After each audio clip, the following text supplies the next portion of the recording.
தமிழ்நாட்டுக்கு மதுரைக்கு வந்த ஃபட்னவிஸ் அவர்கள் இங்க பிஜேபி வெற்றி பெறும் போது இங்க மெட்ரோ ரயில் மதுரைக்கு சாத்தியம் அப்படின்னு சொன்னார். வெற்றி பெற்ற வேட்பாளர் ராமஸ்ரீனிவாசனை அழைத்து கொண்டு ஐயா மோடியிடம் சொல்லி நான் மெட்ரோ ரயில் கொண்டு வருவேன்னு சொன்னார். இதை ஏன் திமுக கண்டிக்கிறாங்கன்னு எனக்கு தெரியல. ஒரு அடிப்படை அரசியல் புரிதல் கூட இல்லாத கட்சியா இருக்கு. பிடிஆர் மாதிரி பெரிய அறிவுஜீவிகள்னு சொல்லிக்கிறவங்களே அதை எதிர்த்து பேசுறாங்கன்னா எனக்கு புரியல. சரியான தரவுகளை கொடுத்து மதுரைக்கு மெட்ரோ ரயில் வாங்குற துப்பு இல்லை திமுக அரசாங்கத்துக்கு. சரியான டேட்டா கொடுக்கல, எல்லாமே தவறா பண்ணிட்டு மறுநாளே அர்பன் டெவலப்மெண்ட் மினிஸ்டர் அதை பத்தி விலைக்கு அறிக்கையை கொடுத்தார். மக்களிடம் அந்த உண்மையை மறைத்து, தாங்கள் செய்த தவறை மறைத்து நரேந்திர மோடி அரசாங்கம் கொடுக்கலன்னு பிரச்சாரம் பண்றீங்க. ஆனால் ஒரு பிஜேபியினுடைய முதலமைச்சரே வந்து சொல்றாரு நாங்க இங்க மெட்ரோ ரயில் கொண்டு வர முடியும்னு. வெக்கப்படணும் திமுக. தமிழக முதலமைச்சரால மதுரைக்கு மெட்ரோ ரயில் கொண்டு வர முடியும், கொண்டு வருவேன்னு சொல்ற உறுதிமொழியை கொடுக்க முடியல. மகாராஷ்டிரா முதலமைச்சர், பிஜேபி முதலமைச்சர் நான் மெட்ரோ திட்டத்தை கொண்டு வரேன்னு சொல்றாரு. மெட்ரோ ரயில் திட்டத்தை நான் நாக்பூர் கொண்டு போவேன், புனேல போய் கொடுப்பேன்னு சொல்லவில்லை. அவர் மதுரை கொண்டு வரேன்னு சொல்றாரு.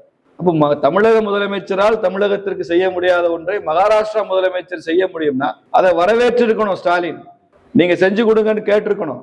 அல்லது தமிழக நலன்ல இவ்வளவு அக்கறையோட இருக்கீங்களே உங்களுக்கு நன்றின்னு சொல்லியிருக்கணும். இதையெல்லாம் சொல்லாமல் கண்டிக்கிறாங்கன்னா தமிழ்நாட்டுக்கு நல்லது நடக்கக்கூடாதுன்னு நினைக்கிறாங்க. மதுரைக்கு மெட்ரோ ரயில் வந்து விடுமோ அப்படின்னு திமுக பயப்படுது. வரணும்னு நாங்க நினைக்கிறோம் பிஜேபி. வந்து விடுமோ, நல்ல பேரை பிஜேபி வாங்கிடுமோ அப்படின்னு ஸ்டாலின் பயப்படுகிறார். அதனால ஸ்டாலின் பேசினது, பிடிஆர் பேசினதெல்லாம் நான் கடுமையா கண்டிக்கிறேன். நேற்று எங்கள் அமைச்சர் ஐயா பியூஷ் கோயல் அவர்கள் ஒரு கேள்வி கேட்டிருக்காரு. திமுகவினுடைய சக்சஸர் யாரு, அடுத்த வாரிசு யாருன்னு கேட்டிருக்காரு. முதலமைச்சருக்கே வாரிசு யாருன்னு கேட்டிருக்காரு. அந்த கேள்வி கேட்கிற உரிமை பியூஷ் கோயல் அவர்களுக்கு இருக்கு. ஏன்னா பல மாநிலங்கள்ல நாங்கள் சாமானிய மக்களை, அடித்தட்டு மக்களை எல்லாம் முதல்வராக்கி அழகு பார்த்திருக்கோம், மேயராக்கி அழகு பார்த்திருக்கோம். குடியரசுத் தலைவராகவே ஒரு பழங்குடியின பெண்மணியை இந்த நாட்டினுடைய உச்சபட்ச அதிகார பீடத்தில் அமர வச்சிருக்கோம். டாக்டர் அம்பேத்கர் அவர்களுக்கு பிறகு சட்ட அமைச்சராக ஒரு பட்டியல் சமுதாயத்தை சார்ந்த அமைச்சர், லா மினிஸ்டரா இருக்கிறது நரேந்திர மோடி கேபினெட்ல தான்.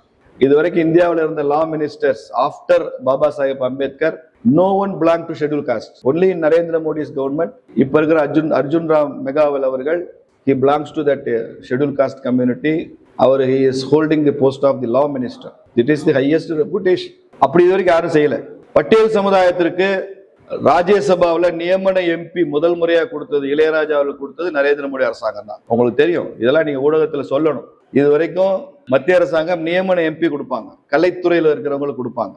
எலெக்ஷன்ல ஓட்டு போட்டு தேர்ந்தெடுக்காம ராஜ்யசபா எம்பிக்கள், எம்எல்ஏக்கள் ஓட்டு போட்டு தான் தேர்ந்தெடுக்கிறாங்க. அந்த நடைமுறை இல்லாமல் சில நியமன எம்பிக்களை நியமிக்கலாம். அப்படி நியமிக்கப்பட்ட எம்பிக்கள் இந்தியாவில் நிறைய இருக்காங்க. அமிதாப் பச்சன் ஒரு காலத்துல நியமன எம்பியா இருந்தாரு. ஐயா நடிகர் தினம் சிவாஜி கணேசன் கூட அந்த மாதிரி நியமன எம்பியா இருந்தார் கலைத்துறையினால.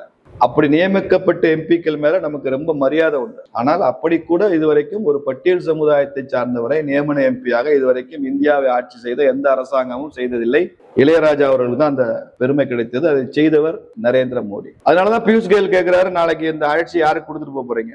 இன்னைக்கு ஸ்டாலின் தான் முதலமைச்சர்னு சொல்லிட்டு எலெக்ஷனுக்கு அப்புறம் அதை உதயநிதிக்கு டிரான்ஸ்பர் பண்ண போறீங்க. உங்க பட்டத்து இளவரசருக்கு நீங்க பட்டாபிஷேகம் செய்ய போறீங்க. அதுதான் திமுகவினுடைய ரகசிய திட்டம். அப்படி இருந்தா இப்பயே எனக்கு அப்புறம் என் மகன் தான் முதலமைச்சர், இன்னும் கொஞ்ச நாள் அப்படி அறிவிப்பேன், தசரத மகாராஜா ராமனுக்கு பட்டாபிஷேகம்னு சொன்ன மாதிரி நானும் சொல்லுவேன் அப்படின்னு சொல்லுங்க.